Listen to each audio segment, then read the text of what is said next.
Boa noite a todas e a todos. É uma grande satisfação recebê-los aqui em mais uma edição do ESA ao vivo. Hoje temos a honra de receber o ministro Rogério Schietti, que vem aqui na condição de professor do mestrado da Uninove. Recebemos também o festejado advogado Juliano Breda, que é mestre, doutor, pós-doutor em processo penal, conselheiro federal da OAB e presidente da Comissão de Direito de Defesa. Eu começo, ministro Rogério, Juliano, meu querido amigo, colega do Conselho Federal, agradecendo a presença. É uma grande oportunidade vir e discutir um pouco dessa nova lei do pacote anticrime. Eu queria começar aqui fazendo um agradecimento público. A partir de hoje, graças à generosidade, inclusive é uma ideia, nós vivemos em um ambiente onde muitas vezes as ideias são indevidamente apropriadas.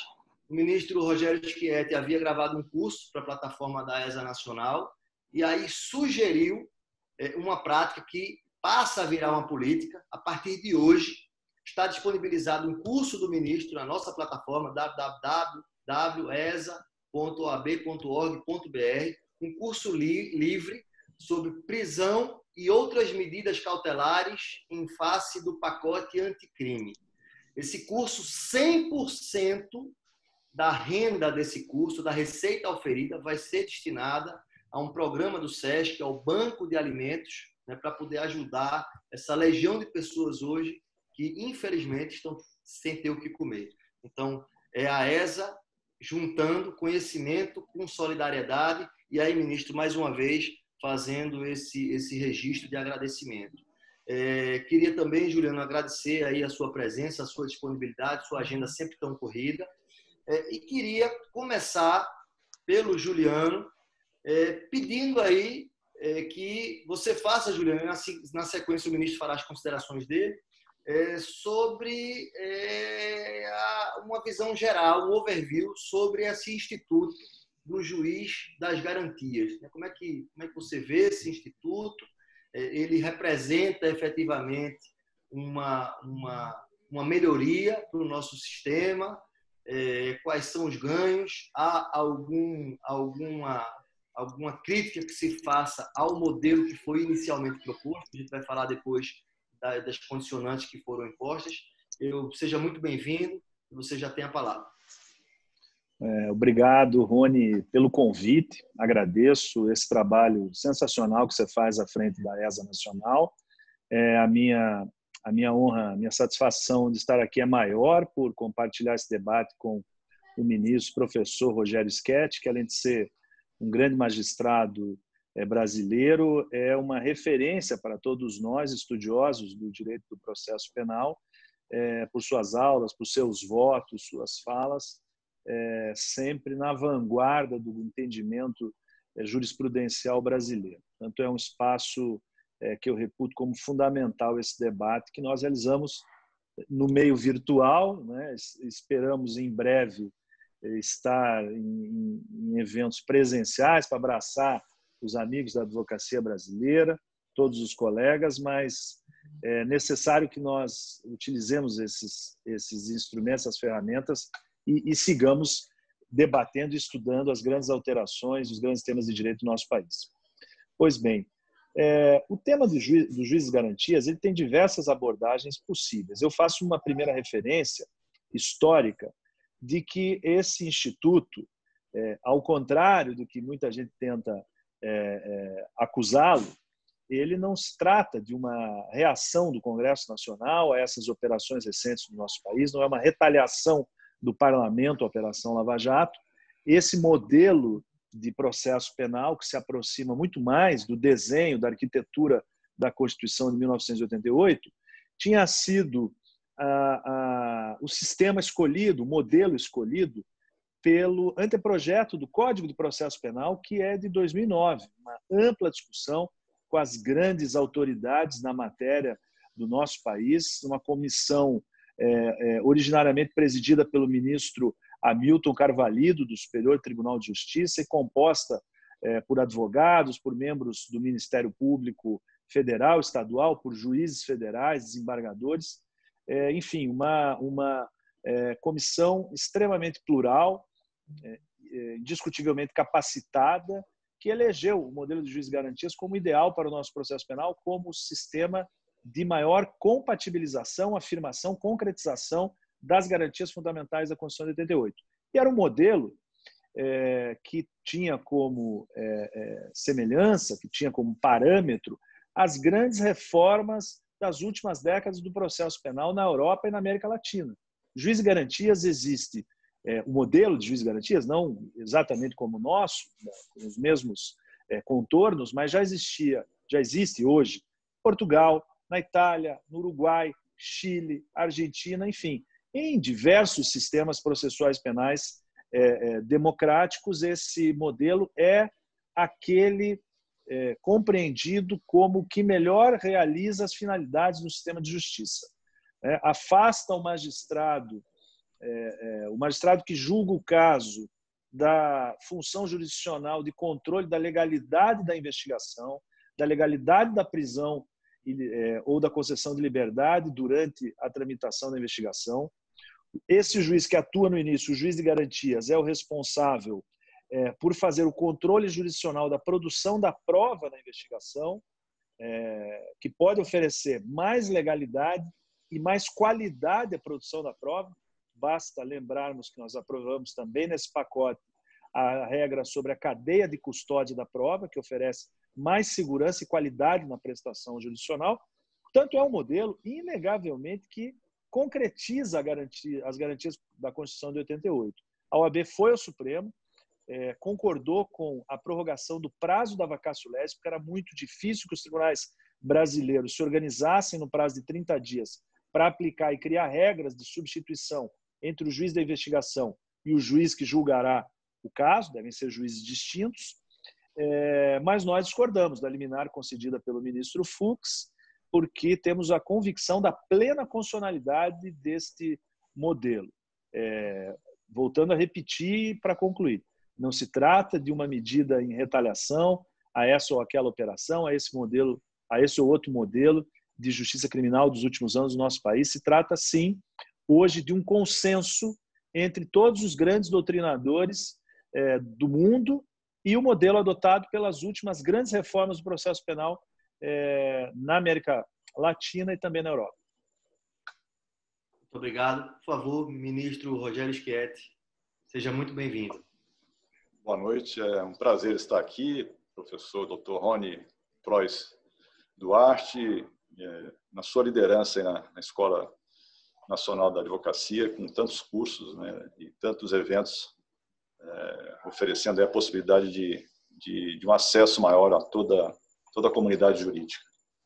Uma satisfação também estar aqui ao lado do Dr. Juliano Breda, que, sem dúvida alguma, é um dos grandes nomes da advocacia brasileira, um pensador do direito, né, e uma pessoa também que tem um papel importante na defesa das prerrogativas dos advogados, essa instituição tão essencial, né, ainda mais em tempos como estes, em que o direito, se não bem exercitado, tende a se exceder, né?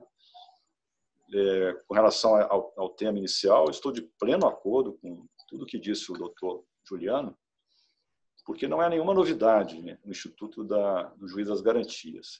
A única questão, de fato, que nós temos que talvez nos ocupar com maior cuidado é a implementação desse juiz em um país com a dimensão territorial e com as características que nós temos. Primeiro, um país com mais de 5.500 municípios, comarcas que não dispõem de juízes, ou quando há juízes, há um juiz com competência geral, distante esta comarca de outra, às vezes com 100, 200 quilômetros, e com índices de criminalidade elevadíssimos, que superam o razoável, e uma quantidade de processos que, no âmbito da jurisdição criminal, chega a mais de 7 milhões no Brasil inteiro, né? A Justiça Estadual, cerca de 80% disso.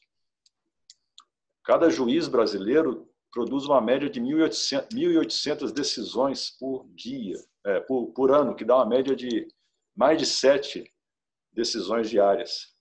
Então, eu sempre digo que nós, quando pensamos o direito, nós pensamos no modelo ideal, né? O próprio garantismo penal, né, de Luiz de Ferrajoli é um modelo garantista que ele próprio diz que jamais será totalmente implementado.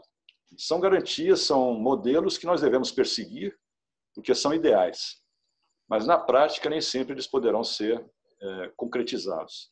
Há uma distância muito grande ainda entre o direito pensado na academia, nos livros, e o direito que é praticado no foro, né, na realidade, entre o mundo do dever ser e o mundo do ser. Esse gap tende a ser mais distante em países onde não há essa efetividade das normas jurídicas, né? Enfim, a força normativa da Constituição, de que falava Lassalle, também se aplica às próprias leis, que nem sempre são aplicadas como concebemos essas leis.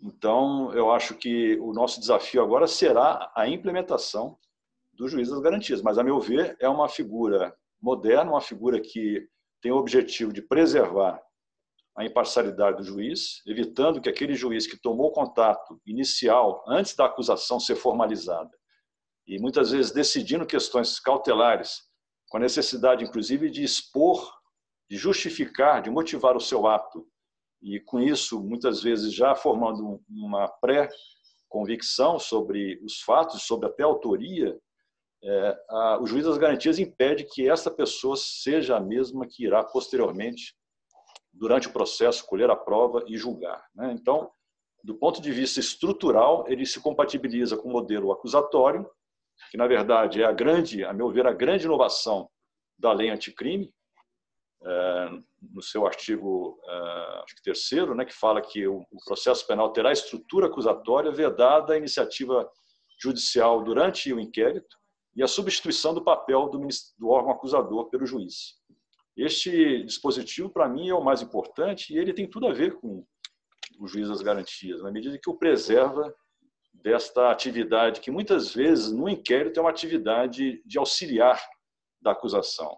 Eu acho que, inclusive, a própria lei anticrime ainda preserva resquícios inquisitoriais que deveriam ser repensados, né? Um papel ainda ativo na condução do inquérito, com possibilidade de requisição de documentos, de provas. Então, ainda é um modelo a aperfeiçoar. Mas creio que avançamos. Enfim, pelo menos nesse aspecto, a questão central será como implementar o juiz das garantias, que já existe na prática, né, em alguns locais, né? São Paulo, com o DIPO, né, que é o Departamento de Inquéritos Policiais, outras capitais, onde há uma estrutura já bem consolidada, é possível termos o juiz das garantias. A questão vai ser pelo interior do Brasil. Isso é que será difícil. Complementando-me só essa pergunta para poder ficar mais claro aí para os nossos espectadores, nós hoje experimentamos uma ressignificação das distâncias físicas. Nós estamos todos trabalhando, praticamente, o judiciário do país inteiro, produzindo, funcionando, aqui no meu estado, batendo recorde de produtividade.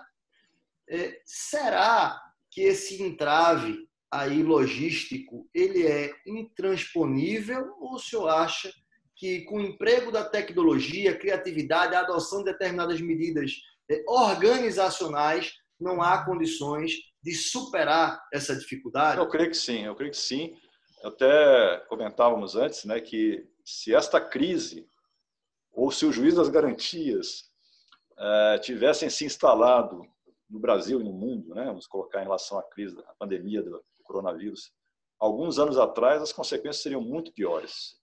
O próprio distanciamento social, na verdade, não é tão rigoroso, porque nós, pelo menos nós que temos acesso à tecnologia, nós estamos aqui em contato e nunca realizamos tantos encontros, né, quanto agora de maneira virtual.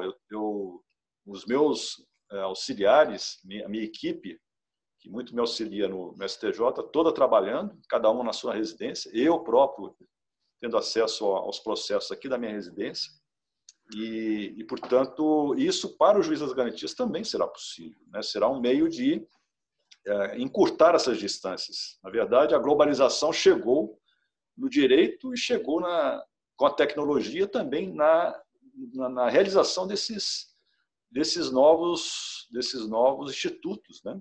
Eu acho que a única dificuldade com relação à utilização dos meios virtuais ou da videoconferência será para as audiências de custódia, pelo menos por enquanto. Por quê? Porque se nós podemos realizar interrogatórios, depoimentos, até audiências e sustentações orais, como os tribunais superiores e alguns tribunais estaduais já estão fazendo, a audiência de custódia ela demanda um exame ocular presencial, a meu ver, né? Porque ela visa não apenas a decisão sobre a liberdade ou prisão do autuado, né, que foi preso em flagrante, mas, acima de tudo, a meu sentir, o papel principal de uma audiência de custódia é o controle sobre eventuais abusos que tenham sido cometidos na condução daquela pessoa, na prisão e condução daquela pessoa. Então, esses vestígios de eventual violência de agentes estatais talvez só sejam perceptíveis se o juiz estiver no mesmo local em que se encontre o autuado. Mas talvez no futuro a tecnologia nos permita, talvez até termos uma percepção sensorial maior, né? Mas por hora eu acho que ainda é muito complicado fazer audiência de custódia por videoconferência. Obrigado, ministro. Juliano, você chegou a falar um pouco sobre a constitucionalidade, no caso do juiz das garantias, mas houve aí uma série de dispositivos do pacote que sofreram aí uma suspensão por ato do ministro Luiz Fux. Isso na sequência, né, do ministro Toffoli ter pura e simplesmente protraído o início da vigência, né, aumentando o período de vacatio legis. Então, eu queria te ouvir um pouco sobre esses dispositivos que foram atingidos pela suspensão. Se você puder falar aí para os nossos espectadores aí. Olha, Rony, nós entendemos que os questionamentos nas ADIs propostas no Supremo Tribunal Federal, eles trazem uma motivação de natureza ligada a questões de gestão do Poder Judiciário, em especial, questões relacionadas à administração da autuação, distribuição de recursos e também questões vinculadas a uma espécie de corporativismo da magistratura.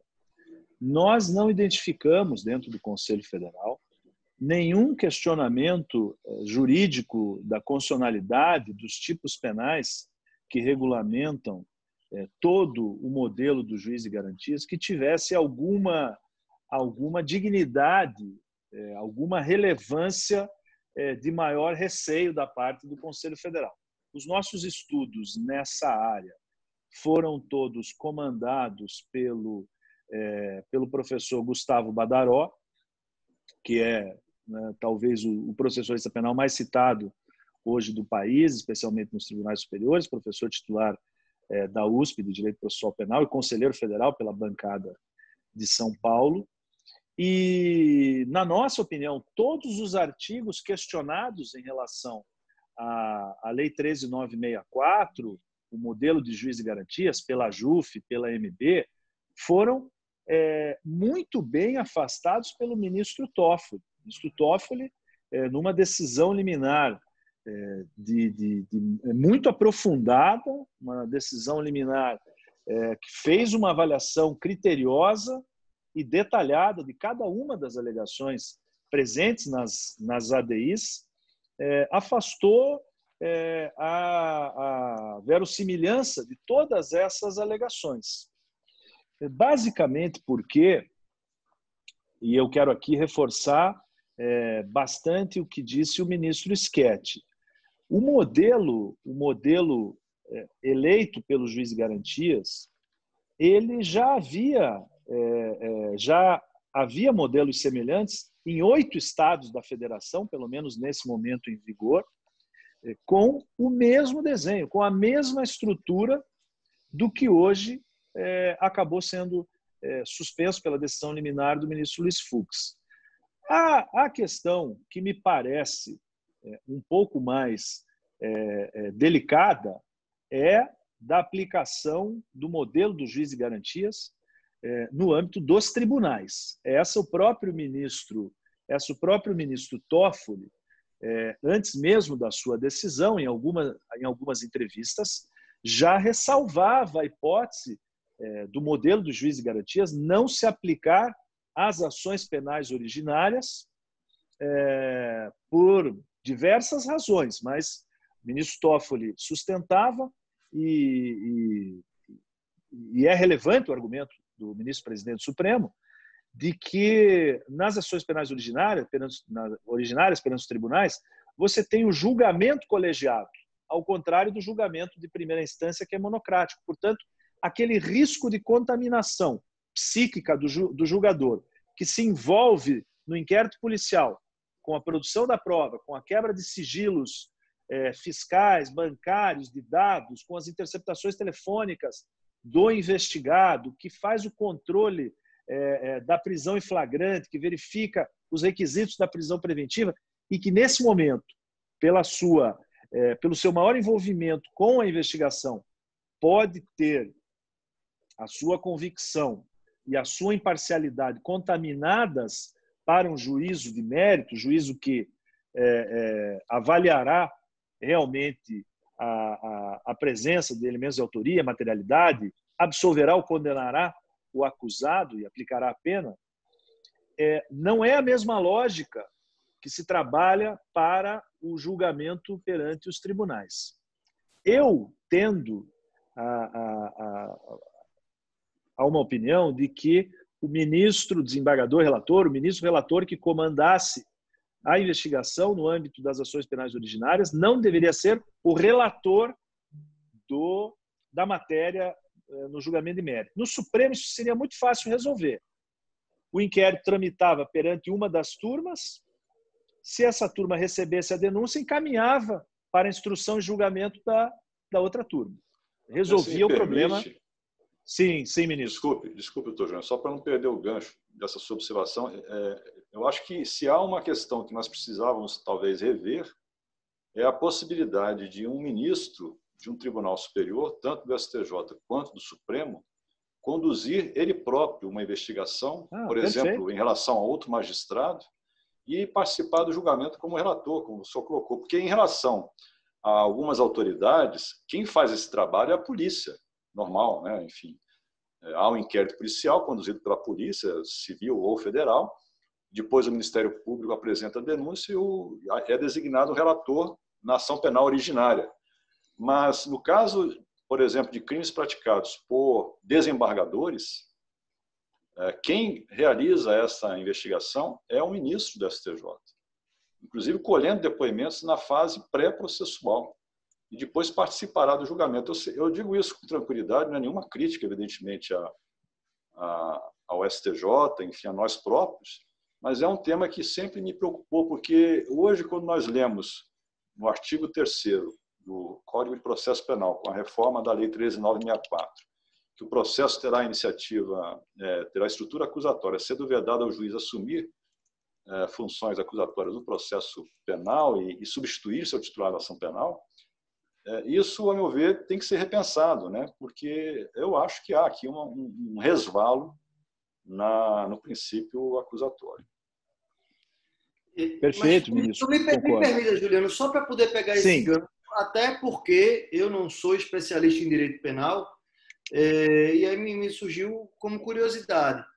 Em que medida é diferente a situação do ministro, a atuação do ministro nos feitos de competência originária, sobretudo envolvendo magistrados, e a do cidadão comum na comarca? Entendi já, desculpe, porque lá não atua na fase pré-processual. Desculpe, já percebi.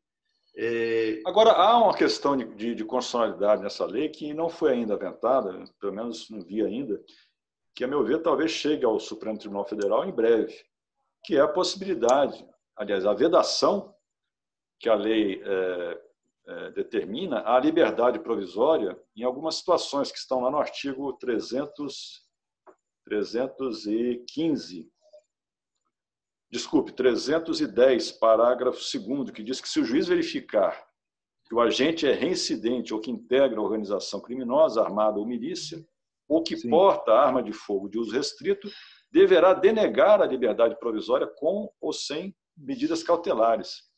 É o restabelecimento na prática de uma prisão obrigatória e da vedação da liberdade, coisa que o Supremo Tribunal Federal já há muito tempo julgou inconstitucional. Então, me parece que esse dispositivo, sobretudo quando trata de reincidência, o simples fato de alguém ser reincidente não significa que necessariamente ele deva manter-se preso durante o processo. Pode ser uma reincidência de um crime de menor relevo, um pequeno furto, um crime contra a honra que ele cometeu há alguns anos, e nem por isso necessariamente ele vai ter de permanecer preso durante o processo. As outras situações são mais graves, mas devem ser sopesadas, evidentemente, mas eu não vejo como se possa obrigar o juiz, ou privá-lo, melhor ainda, de uma avaliação do mérito ou do cabimento de uma medida cautelar tão excepcional quanto é a prisão preventiva. E nesse ponto eu vejo aquela bipolaridade da lei, porque no tocante às medidas cautelares, o projeto que se transformou em lei, que na verdade foram temas pinçados do projeto de Código de Processo Penal, a lei agora tem garantias muito mais amplas, né? A reavaliação da prisão a cada 90 dias, a vedação a que o juiz decrete a prisão ex officio, uma exigência maior de motivação, né, do decreto preventivo. Tudo isso vem em acréscimo, digamos assim, a garantias do acusado durante o processo e já na fase da investigação. Então, me parece que esse dispositivo, juntamente com aquele outro que talvez não receba igual posicionamento do Supremo, que é o que determina a prisão imediata do condenado pelo tribunal do júri, quando essa pena for igual ou superior a 15 anos de reclusão. Ele já sai da sessão preso, né? Que é um reclamo, digamos, da população, fazia parte do pacote originalmente enviado ao Congresso, é um anseio popular, mas eu tenho as minhas dúvidas se ele atende a uma conformidade constitucional. Mas o Supremo está para decidir isso, não este preceito, mas a possibilidade de se executar a pena já a partir da decisão do Tribunal do Júri. Então, talvez, neste aspecto, a norma venha a ser considerada constitucional. Há uma expectativa nesse sentido, né? Embora eu, pessoalmente, já escrevi sobre isso, entendo que isso fere a presunção de inocência, porque não houve ainda o exercício pleno da jurisdição ordinária. Mas é uma opinião pessoal e quem vai definir isso é o Supremo Tribunal Federal.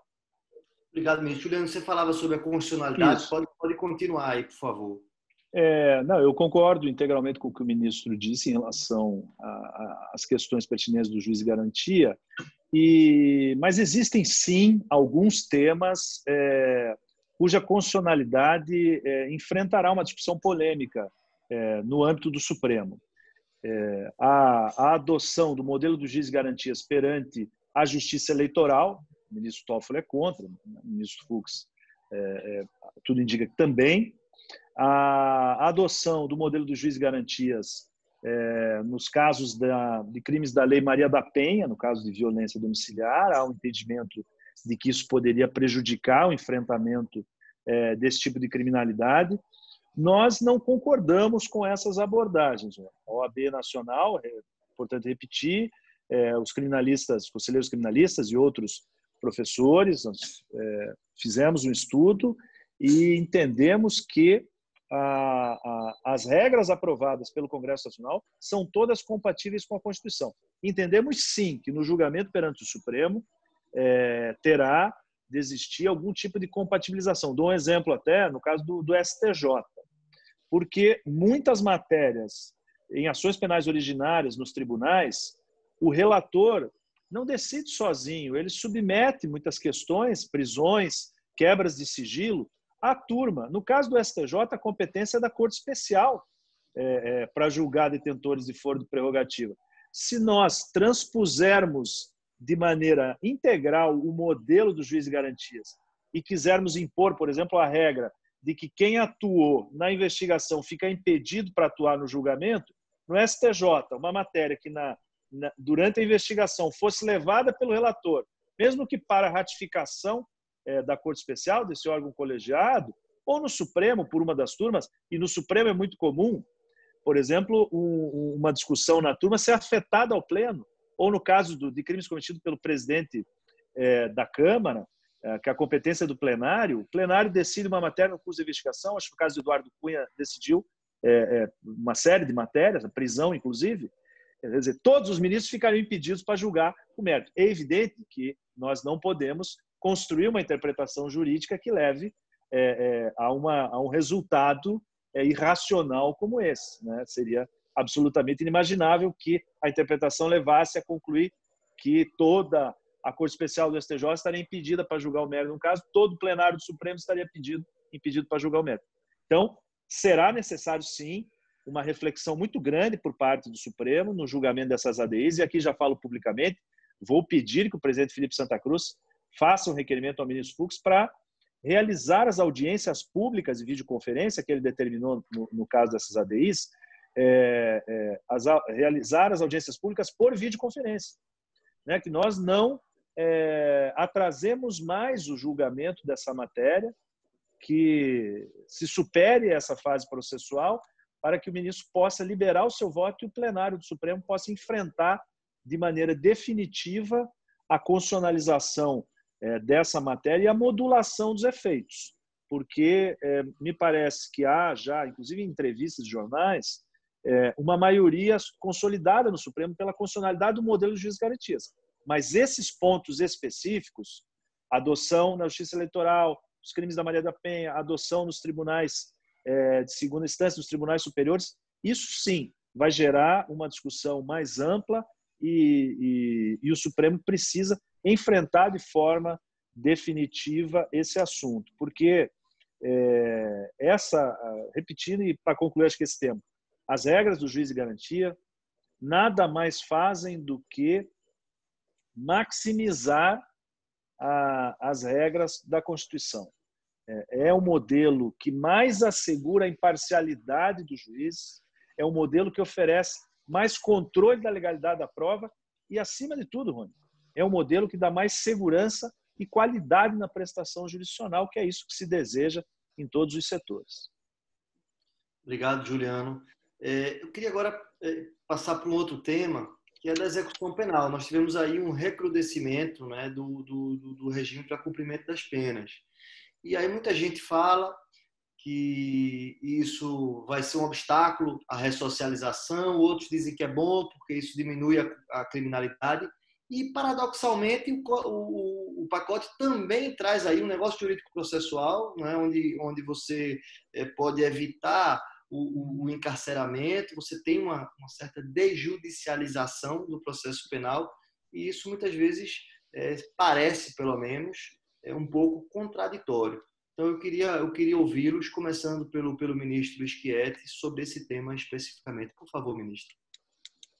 Olha, doutor Rony, esse é um tema muito sensível, né? Até é difícil de falar sobre execução penal de uma maneira abstrata, porque nós vivemos um país em que, como disse, né, certa vez Eric Hobsbawm, um país que é um verdadeiro monumento à negligência social.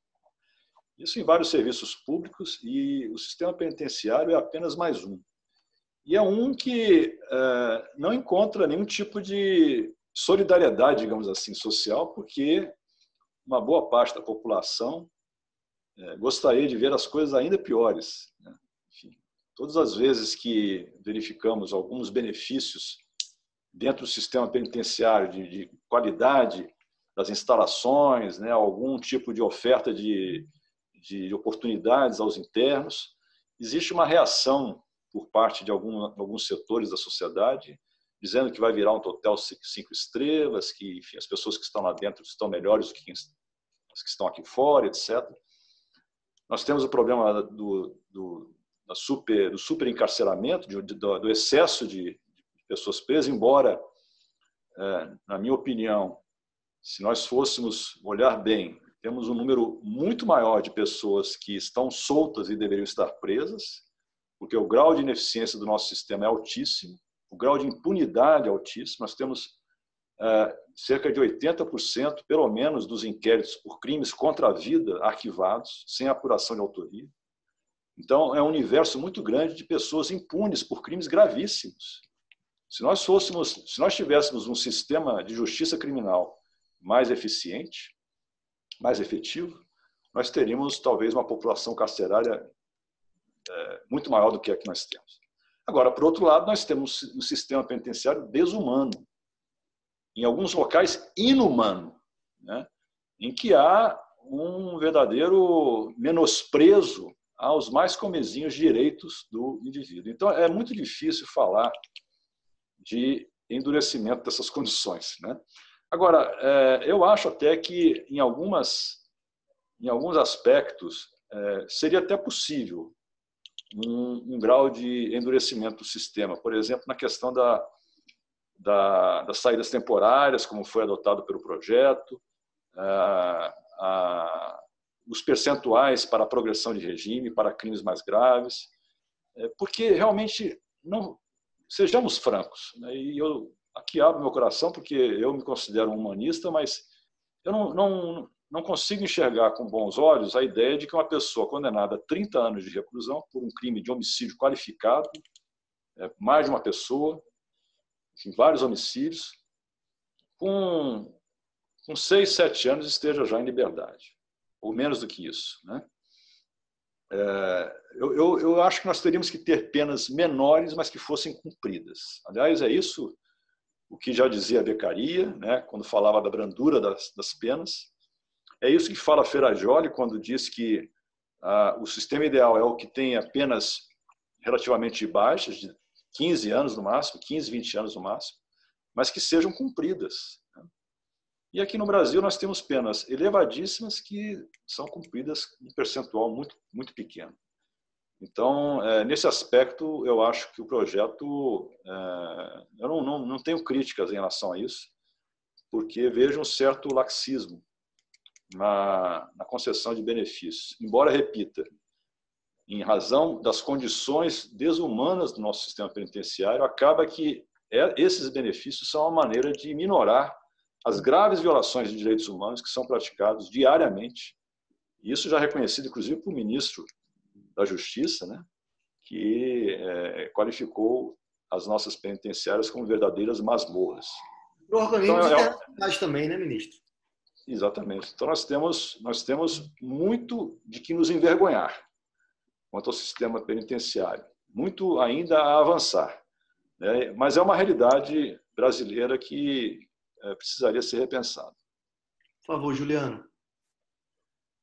Olha, Rony, esse tema certamente mereceria talvez uma live exclusiva, que é a semana inteira de lives para falar sobre os problemas do sistema penitenciário, sistema carcerário brasileiro, mas eu acho que algumas observações aqui são obrigatórias, né? Primeiro, nós devemos lembrar que o Supremo Tribunal Federal, no julgamento da DPF 347, reconheceu aquilo que se denomina de estado de coisas inconstitucional do sistema penitenciário brasileiro, reconhecendo toda a indignidade, toda a negativa, a omissão dos direitos que já estão reconhecidos todos na Lei de Execução Penal e que o Estado, há décadas, se recusa a oferecer aos cidadãos que estão cumprindo pena, mesmo compelidos pelo Poder Judiciário.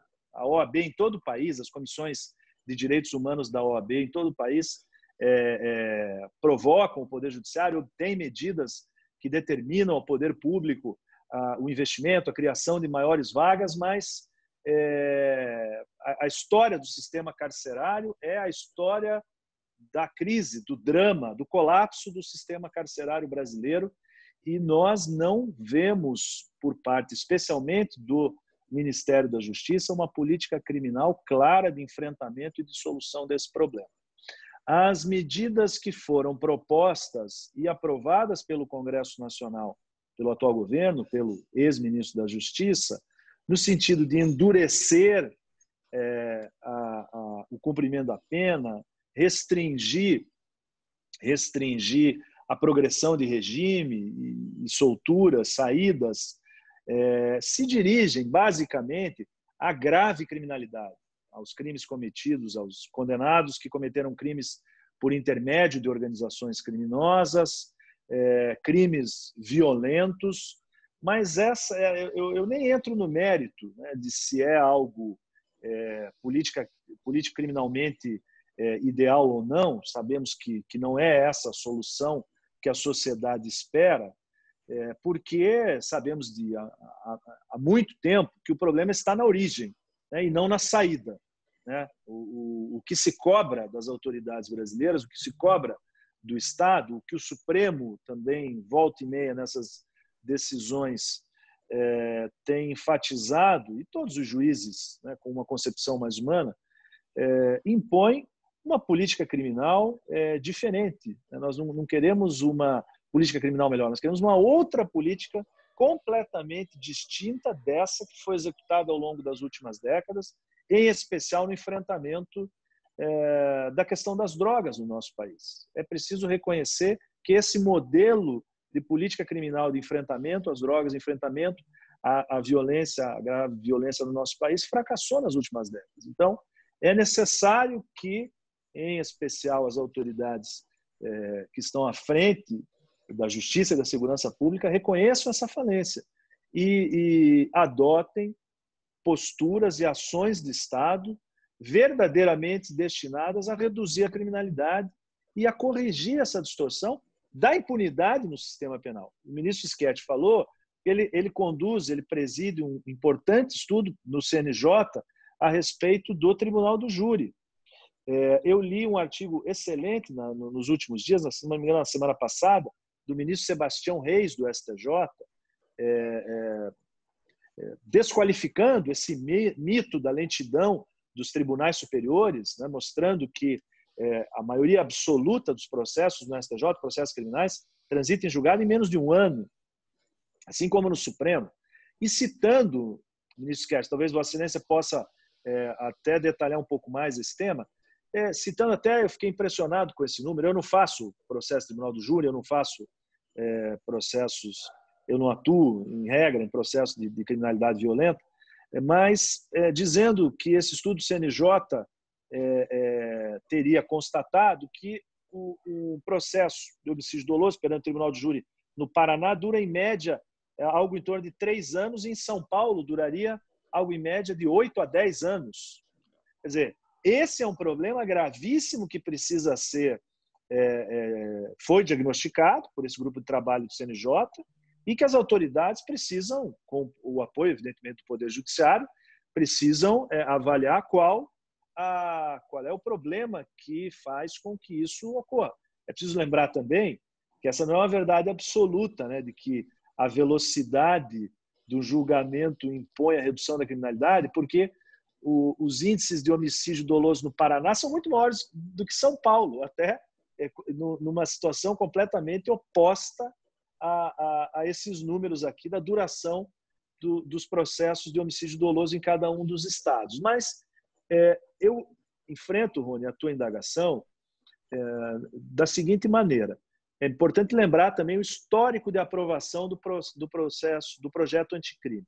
O ministro Moro apresenta um pacote de propostas ao Congresso Nacional, que eram basicamente as propostas de campanha do presidente da República eleito, muitas delas requentando o pacote das 10 medidas anticorrupção do Ministério Público Federal, que tinham sido rejeitados na legislatura passada, um projeto de reformulação de toda a legislação penal, processual penal e de execução penal, do endurecimento geral de crimes, penas e da forma de execução, e de redução de garantias, um processo que apostava na minimização dos direitos do acusado, na redução dos prazos, termos e da dignidade do direito de defesa no processo penal. O presidente Rodrigo Maia criou um grupo de trabalho de deputados que se debruçaram durante meses sobre essas propostas e também sobre as propostas elaboradas pela Comissão de Segurança Pública, presidida pelo ministro Alexandre de Moraes, e também naquelas propostas que constavam no novo Código de Processo Penal da comissão presidida pelo ministro Hamilton Carvalito. E o Congresso Nacional, a imprensa, durante muito tempo, abordou todo esse debate aprofundado no parlamento, grandes autoridades foram convocadas, a OAB fez um trabalho muito amplo a respeito das propostas do projeto anticrime, ouvimos dezenas de grandes professores, professoras, advogados, professores de dedicação exclusiva em todo o país. Opinamos pela rejeição de basicamente metade do projeto anticrime, concordamos com alguns pontos, é importante dizer, pontos como o acordo de não persecução penal, que é uma importante revolução dentro do processo penal brasileiro, e também apoiamos, trabalhamos pela aprovação de outros temas, como os juízes de garantias, a reformulação das regras sobre a delação premiada, a reformulação das regras sobre prisão preventiva, também citada pelo ministro Schietti. Essa grande reforma do pacote anticrime, ela é muito híbrida, porque ela radicaliza em relação à grave criminalidade, em relação às organizações criminosas, que é uma expectativa, é uma demanda, há uma pressão social, há um clamor para isso, mas, de outro lado, esse pacote anticrime, o saldo dele, na minha opinião, para a justiça criminal é muito positivo, em especial pelas medidas de processo penal. Reformulação da prisão preventiva, criando regras para tentar limitar as prisões preventivas aos casos estritamente necessários. E um movimento de desencarceramento que vem pelo acordo de não persecução penal. Obrigado, Juliano. Eu queria só finalizar fazendo uma pergunta para o ministro e a gente assim caminha na sequência para o encerramento.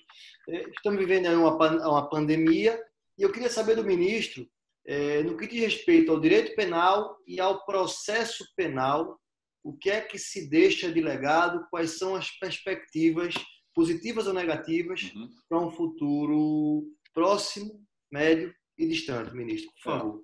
O doutor Juliano foi muito feliz, né, em toda a sua exposição, e no final ele tocou num ponto essencial, que é a predominância, digamos, das normas processuais penais como um instrumento de proteção do indivíduo. O processo penal, ao contrário do direito penal, ele dá a dinâmica, ele dá o ritmo da justiça, é ele que dá a efetividade ou não à justiça. Nós podemos ter um código penal perfeito do ponto de vista do equilíbrio entre crimes e penas, mas se não tivermos um código de processo penal bem estruturado e que funcione, que seja bem interpretado e aplicado, o sistema não vai caminhar a contento. Então, eu acho que, de fato, as melhores novidades do projeto foram na parte processual penal, né? Além da questão das cautelares, né, que já foram destacadas aqui as novidades, o projeto deixa muito claro que o indivíduo, quando ele está diante do estado, vamos colocar o estado punitivo, ele deve se cercar de garantias mínimas. Isso não significa impunidade. É possível compatibilizar eficiência ou efetividade com garantias individuais. A prova disso é que nós tivemos no Supremo Tribunal Federal o julgamento de 40 acusados no mensalão, e o julgamento se concluiu com a preservação de todas as garantias dos acusados. É uma questão de gestão. Há uma frase que eu sempre cito do Francesco Pagano, que diz que o grau de civilidade de um povo se mede pela maneira de julgar. E a maneira de julgar, quem determina é a Constituição e o Código de Processo Penal. São complementares funcionalmente. Aliás, acho que foi Roxin que disse que o processo penal é o sismógrafo da Constituição. É ele que efetivamente retrata se nós estamos diante de um Estado de direito democrático ou diante de um Estado totalitário. Então, eu creio que o pacote tem algumas boas novidades e a questão agora é implementá-las. Obrigado, ministro. Queria agradecer, Juliano. Queria renovar, ministro, o agradecimento aí pela ideia solidária, né, de nós revertermos a renda do seu curso. Isso vira um programa da ESA Nacional a partir da sua iniciativa. Queria renovar o convite para que a audiência conheça a nossa plataforma, vários cursos de pós-graduação de excelente qualidade, a preço acessível, www.esa.oab.org.br. Queria agradecer você, Juliano, aí pela participação, mais uma vez pela disponibilidade, dizer aí da minha admiração pela sua pessoa, pela sua atuação, pela sua trajetória de homem de ordem, e agradecer a você que nos ouve em casa e esperar reencontrá-los em mais uma edição do ESA ao Vivo. Muito obrigado, boa noite, fiquem com Deus.